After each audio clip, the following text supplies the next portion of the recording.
Hello, and sorry this video is coming to you from my car. It's been a weird week. This video comes with a trigger warning attached. The week's topic is on slurs and language, and and Obi here is going to give you the trigger warning.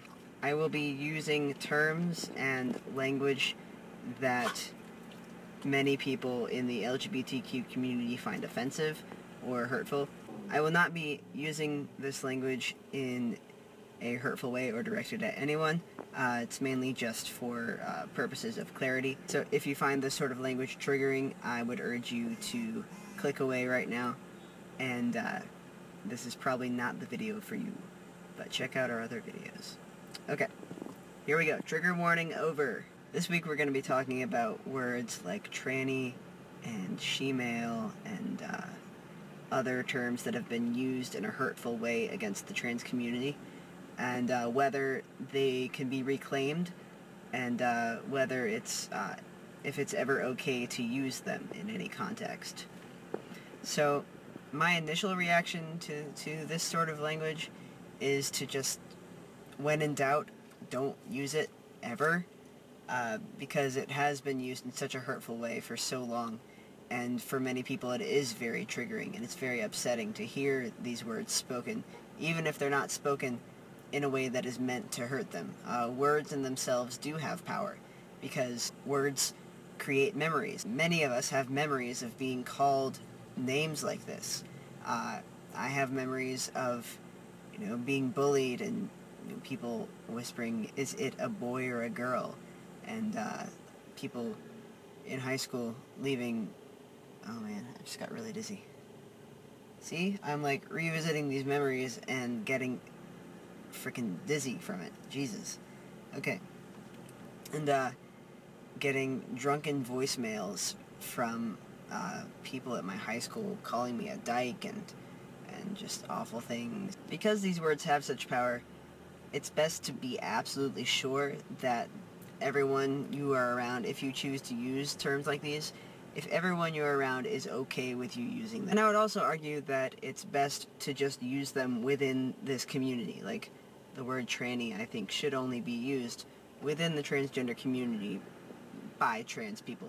It's not a word for cis people to use, because it has been used by them for so long to hurt us. So if you are using words like tranny to in order to reclaim them, it just has to be understood that these words carry a lot of negative connotations for a lot of people, and that as much good as you're trying to do by reclaiming words like this, you can also be doing a lot of hurt in the process of that.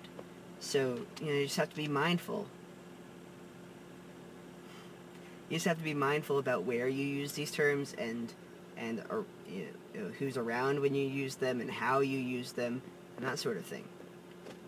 Like, the term queer has been reclaimed by the LGBT community, and I identify as queer. I like the term, and I use it in reference to myself, but I don't use it to reference others if I don't know that they're okay with it, because that term is still triggering for a lot of older generations of the LGBT community who were called that word in a negative manner when it still had a really negative connotation surrounding it. Words have power. Words can hurt, even if you're using them in a way that is not technically hurtful. They can still cause hurt and damage, and so just use words. Words are a great tool, and they can have great power for good, but just be mindful when you use terms that can also have the power to hurt. And that's all for today. I will see you next week. Alright, bye. This week we're talking about why we decided to become advocates in the trans community.